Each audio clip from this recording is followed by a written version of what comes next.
तो आखिर इतने चेहरे थे, सौरभ भारद्वाज भी थे, कैलाश गहलोत भी थे, बहुत से चेहरे थे। आखिर आतिशी को ही क्यों चुना गया, उन्हें ही क्यों ये जिम्मेदारी दी गई है, इसके क्या मायने हैं, जरा वो डिटेल अब आपके सामने रख रहे हैं। केजरीवाल और सिसोदिया की भरोसेमंद मानी जाती हैं आतिशी सिंह। केजरीवाल के जाने के बाद सरकार उन्होंने संभाली और सिर्फ सत्ता ही नहीं संभाली बल्कि विपक्ष के आरोपों के मजबूती से जवाब दिए। देखिए 14 विभाग उस वक्त आतिशी संभाल रही थी अकेले। सौरभ भारद्वाज और आतिशी ही दो फेसेस बचे थे जिनका नाम नहीं आया था घोटाले में, और वो पूरी सरकार को संभाल रहे थे, तो बहुत भरोसा उन पर किया गया। दिल्ली के अधिकारियों के साथ उनका काफी अच्छा तालमेल है। ऐसा कहा जाता है कि ब्यूरोक्रेसी में उनकी बातों को सुना जाता है और जब इंप्लीमेंटेशन की बात आती है, किसी भी सरकार का कोई भी एक्शन प्लान होता है और उसे इंप्लीमेंट करना होता है, तो उसमें अधिकारियों की बहुत बड़ी भूमिका होती है और अच्छा तालमेल होने पर अच्छा इंप्लीमेंटेशन, जल्दी इंप्लीमेंटेशन हो जाता है। तो इस पर भी फोकस है। पार्टी को नई पहचान देने की भी ये एक तरह की कोशिश है, क्योंकि अभी तक पिछले 4.5 साल में जो भी हुआ हो, लेकिन डेंट बहुत तगड़ा लगा, झटका बहुत तगड़ा लगा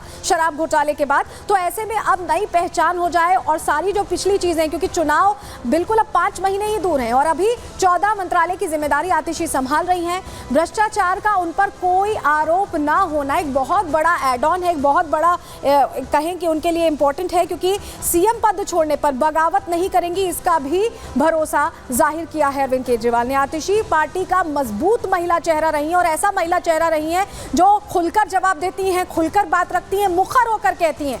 आपकी जो महिला वोट बैंक है उस पर भी नजर है, क्योंकि आपको बताएं कि दिल्ली में 67.30 लाख महिला वोटर्स हैं और ऐसे में एक महिला मुख्यमंत्री होने से ये फायदा मिल सकता है कि झुकाव और ज्यादा इस तरह से आतिशी सिंह की तरफ रहेगा, तो चुनावी नतीजों में भी वो तब्दील हो सकता है। इसको सोचते हुए रणनीतिगत तरीके से ये फैसला लिया गया है। और लगातार इस खबर पर क्योंकि हमारे सहयोगी बने हुए ग्राउंड से रिपोर्ट कर रहे हैं, चलिए उनका जरा रुख कर लेते हैं, जरा समझते हैं कि अभी क्या वस्तुस्थिति है, क्योंकि दावा तो पेश हो चुका है। हमारे साथ 2 सहयोगी जुड़ रहे हैं, गणेश हमारे साथ जुड़ रहे हैं, प्रियंका शर्मा हमारे साथ जुड़ रही है। प्रियंका, जरा ये बताइए, महिला मुख्यमंत्री, महिला होने के नाते मुख्यमंत्री बनना उनका किस तरह से चुनावी रुख तो बदलेगा ही, फायदा देगा आम आदमी पार्टी? बिल्कुल, देखिए ये एक महत्वपूर्ण सवाल है। यहाँ पर अगर हम बात करें, थोड़ा सा इतिहास के पन्नों को पलटे और याद करें कि स्वाति मालीवाल ने किस तरीके से छेड़छाड़ का आरोप लगाया था, मारपीट का आरोप लगाया था। उसके बाद लगातार जो है स्वाति मालीवाल हो गई या फिर बांसुरी स्वराज हो गई या फिर स्मृति ईरानी को हम देखें तो आम आदमी पार्टी पर प्रहार कर रही है। और ऐसी में इनको काउंटर करने के लिए अरविंद केजरीवाल की तरफ से जो ये कदम उठाया गया, ये देखा जा रहा है कि महिला चेहरा यहाँ पर उन्होंने मुख्यमंत्री के तौर पर रख दिया है। हालांकि विपक्षी खेमे की अगर बात करें तो उन्हें डमी सीएम कहा जा रहा है। ये कहा जा रहा है कि इससे भी मुख्यमंत्री का चेहरा है, पीछे से सरकारी योजनाएं कौन सी लानी है, किस तरीके से दिल्ली की सरकार को चलाना है, ये सब कुछ अरविंद केजरीवाल ही तय करेंगे। वहीं अगर स्वाति मालीवाल की हम बात करें तो उनका सीधे तौर पर ये कहना है कि दिल्ली के लिए बहुत ही दुर्भाग्य का दिन है, काला दिन है, क्योंकि यहाँ पर मतलब वो जो स्वाति मालीवाल वाला डेंट था उससे भी उबरना है और इसीलिए महिला सीएम का ये कार्ड खेला गया। हमारे साथ गणेश भी लगातार जुड़े हुए, लगातार इस खबर को कवर करें। गणेश, जरा ये बताइए, अभी अरविंद केजरीवाल अब फ्री हो गए, मुख्यमंत्री की ड्यूटी से फ्री हो चुके हैं और अब वो जोर देंगे उन राज्यों में जहां कमी है। हरियाणा चुनाव भी है, नेशनल पार्टी तो बन चुकी है, लेकिन बढ़त कैसे मिले, मजबूती कैसे मिले, इस पर भी फोकस होगा और दिल्ली भी तो साधना है। देखिए, जिस तरीके से जो मैं आपका जहां तक सवाल समझ पाऊँ, क्योंकि आवाज़ लगातार कट रही थी, जहां तक अब दिल्ली के जो पूर्व मुख्यमंत्री थे अरविंद केजरीवाल, अब उन्हें पूर्व मुख्यमंत्री कहेंगे, तो लगातार जिस तरीके से अब उनके पास चुनौती इस तरीके से होगी, क्योंकि अब हरियाणा विधानसभा चुनाव के अंदर भी उनकी पार्टी गई हुई है और दिल्ली में आने वाले दिनों में लगभग 4 से 5 महीने का समय है, दिल्ली में विधानसभा चुनाव है। तो किस तरीके से इन दोनों चीज़ों को टैकल आउट करते हैं और जिस तरीके से जो जानकारी मिल रही है, अगले 2 दिनों के अंदर दिल्ली के जो पूर्व मुख्यमंत्री अरविंद केजरीवाल वो हरियाणा के अंदर निकलते हुए दिखाई पड़ेंगे। और अब सियासी जो समीकरण देखने को मिलेगी, सड़क से लेकर पूरी तरीके से संग्राम देखने को मिलेगा। लगातार जो आम आदमी पार्टी के राष्ट्रीय संयोजक अरविंद केजरीवाल बताते हुए दिखेंगे कि किन कारणों की वजह से मुझे अपने पद से इस्तीफा देना पड़ा, किस वजह से इन लोगों ने मुझे काम करने से रोका और लगातार मैं किस तरीके से काम कर रहा था। हमने जब पिछले दिनों देखा था, जब हरियाणा के अंदर वो गए थे जनसभा करने के लिए, तो उन्होंने हरियाणा में लोगों से कहा कि मैं हरियाणा का ही बेटा हूँ। आपने देखा किस तरीके से मैंने दिल्ली के अंदर स्कूल, अस्पताल, तमाम इन जगहों पर काम किया, महिलाओं के लिए काम किया। अब एक और बात अभी गौर करिए, जिस तरीके से आज आम आदमी पार्टी ने मुख्यमंत्री का पद आतिशी को सौंपा है, तो बजट के अंदर इन्होंने महिलाओं को सम्मान राशि देने की घोषणा की थी। अब जिम्मेदारी होगी कि किस तरीके से उस चीज को लेकर वो इम्प्लीमेंट करती हैं। पहले से आम आदमी पार्टी ने बड़े जो चीज होती है महिलाओं को लेकर बस में फ्री कर रखा है, बिजली पानी फ्री कर रखा है। तो अगर इन चीजों महिला को जो पैसे देने की बात कही थी अगर वो इम्प्लीमेंट करते हैं तो जो महिलाओं का वोट बैंक होता है, जो साधने की बात कही जा रही है, तो एक तरीके से वो वोट बैंक इनका और मजबूत होगा। और लगातार जिस तरीके से महिलाओं को लेकर आम आदमी पार्टी पर कटाक्ष हो रहे थे, तो ठीक है गणेश, आप बता रहे हैं महिला वोट बैंक पर भी नजर है और इसी को लेकर ये रणनीति बनाई गई है। कितनी कारगर साबित होगी ये चुनावों के वक्त पता चलेगा। बहुत शुक्रिया गणेश और प्रियंका आपका जुड़ने के लिए और जानकारियां देने के लिए। लेकिन देखिए, नाम का ऐलान हुआ और सुबह से ही वार पलटवार का दौर शुरू हो गया और अब तो कमान भी मिल चुकी है। तो ऐसे में दिल्ली की नई मुख्यमंत्री कैसे संभालेंगी ये कांटो भरा ताज? किस तरह से घमासान इस पर छिड़ा हुआ है? वार पलटवार का दौर भी चल रहा है, जवाब भी दे रही हैं आतिशी। रिपोर्ट आपके सामने रख रहे हैं। माननीय आतिशी मारलेना जी को बहुत बधाई, लेकिन ये बहुत दुर्भाग्यपूर्ण बात है।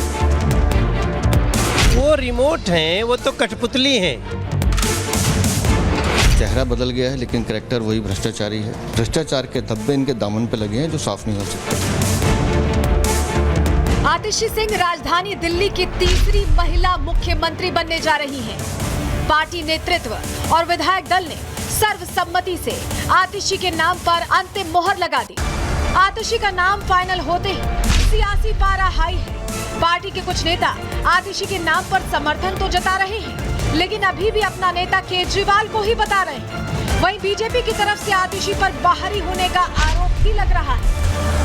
विधायक दल का नेता चुना जाना, चूंकि जो पीएसी का और अरविंद जी का जो कैंडिडेट जिन्होंने रखा, सबको मान्य है। जो पार्टी फैसला करे हम साथ खड़े हैं। अरविंद जी ने अपने एब्सेंस में आतिशी जी को दायित्व की सहमति थी, एकदम सहमति है, सबकी सहमति है। तो चुनाव किसके नेतृत्व में होगा?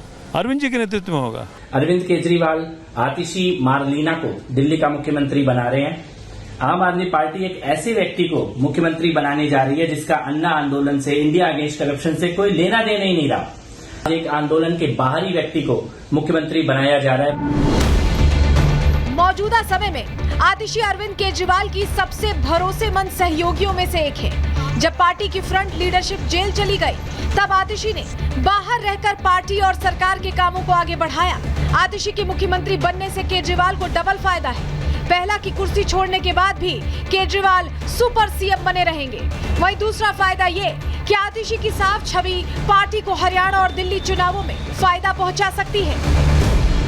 आतिशी जी को दो जिम्मेदारी मुख्य तौर पर सभी विधायकों की तरफ से दी गई। पहला कि दिल्ली के 2 करोड़ लोगों के साथ मिल करके भाजपा के सारे रुकावटों के बावजूद हम काम जारी रखेंगे। दूसरी जो जिम्मेदारी उनको दी गई है कि भारतीय जनता पार्टी के सारे षड्यंत्रों को, जो दिल्ली की जनता के काम को रोकने की है, उसकी रक्षा करना है। आतिशी मारलेना के मुख्यमंत्री बनने से आम आदमी पार्टी का करैक्टर तो बदलेगा नहीं। चेहरा बदल गया है लेकिन करैक्टर वही भ्रष्टाचारी है। ये पार्टी का मेकओवर करना चाह रहे हैं, जितना मेकओवर करना है कर लें। भ्रष्टाचार के धब्बे इनके दामन पे लगे हैं जो साफ नहीं हो सकते। आतिशी के लिए सियासी राह आसान नहीं रहने वाली। एक और जहां उन्हें पार्टी पर लगे भ्रष्टाचार के आरोपों से निपटना है, वहीं आगामी चुनावों से पहले दिल्ली की जनता से किए वादों को पूरा भी करना है। दिल्ली में आम आदमी का सरकार आने से दिल्ली के लोग बहुत परेशान हैं और पछता रहे हैं। झूठ बात बोल करके यहाँ चुनाव जीत करके दिल्ली को बर्बाद किया है। मार्लिन का क्या है? वो मार्क्सिस्ट और लेनिन का जुड़ा हुआ नाम है, तो वो लेफ्टिस्ट है। अफजल गुरु जिन्होंने पार्लियामेंट को अटैक किया, भारत में टेररिज्म को आगे बढ़ाया, उनके पक्ष में ये मार्लेना का फैमिली था।